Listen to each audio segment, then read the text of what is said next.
सध्या आपल्याबरोबर रविकांत तुपकर जोडले गेलेले आहेत, शेतकरी नेते. आपण त्यांच्याकडून या संदर्भात आणखी माहिती जाणून घेऊया.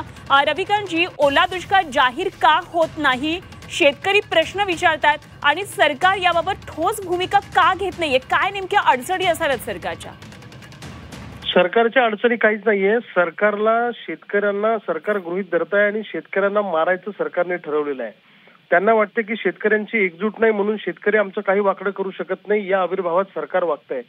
वास्तविक पाहता आता हे संकट जर एखाद्या उद्योगपतीवर आलं असतं, मोठ्या व्यापाऱ्यांवर आलं असतं, तर सरकारने त्यांच्या समोर पायघड्या घातल्या असत्या आणि त्यांना मदतीसाठी ओघ लावला असता. आज महाराष्ट्रातला शेतकरी अडचणीत आहे. एक तर सरकारने आम्हाला मारलंय सोयाबीन कापसाच्या भावामध्ये, शेतीमालाच्या भावामध्ये, दुसऱ्या बाजूला निसर्ग आम्हाला मारतो आहे. अशा परिस्थितीमध्ये ओला दुष्काळ जाहीर करून कोणत्याही परिस्थितीमध्ये आम्हाला 100% मदत अपेक्षित होती, परंतु सरकारनं पूर्वी 13,800 रुपयाची जी मदत होती प्रति हेक्टर, ती 2 हेक्टर पर्यंत होती, 3 हेक्टर पर्यंत होती. आता सरकारने ती 2 हेक्टरवर आणली आहे आणि 8,500 रुपये प्रति हेक्टर केली आहे. म्हणजे 3400 रुपये प्रति एकर इतकी कमी मदत सरकार आम्हाला देणार आहे. 25 एकरवाल्याचं नुकसान झालं त्याला तुम्ही 8,500 रुपये देणार. 50 एकरवाल्याचं नुकसान झालं त्याला तुम्ही 17,000 रुपये देणार. मग चालायचं कसं?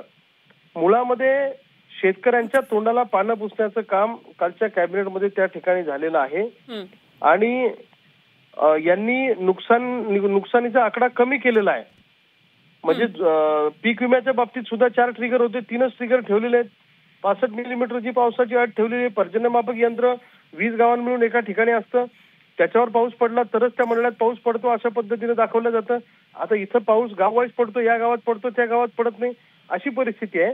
त्यामुळं सरकारची अनास्था शेतकऱ्यांच्या बाबतीत आहे आणि मी मागे सांगितलं, पुन्हा एकदा सांगतो, असं चित्र जर का राहिलं तर शेतकऱ्याच्या असंतोषाचा स्फोट होईल आणि नेपाळ सारखी परिस्थिती महाराष्ट्रात तयार झाली तर कुणाला नवल वाटायला नको. धन्यवाद. आपण बोललात झी24 तास बरोबर आणि आपली प्रतिक्रिया व्यक्त केलीत. रविकांत तुपकर शेतकरी नेते आपल्या बरोबर होते.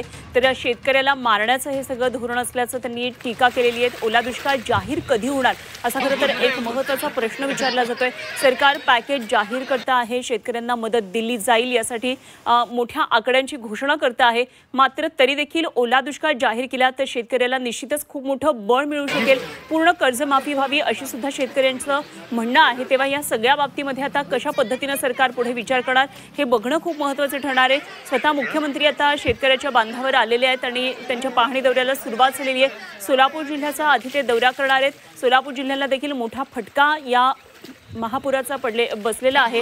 या मुसळधार पावसामुळे सोलापूरमध्ये कशा प्रकारे नुकसान झालेलं आहे हे आता बघावं लागणार आहे आणि त्याबाबत मुख्यमंत्री कशा प्रकारे पाहणी करतात, काय नेमकी इकडची आकडेवारी जाहीर करता आहेत आणि कशा पद्धतीनं पुढे आणखी काही वेगळी मदत देण्यात येईल का हे सुद्धा बघावं लागणार आहे.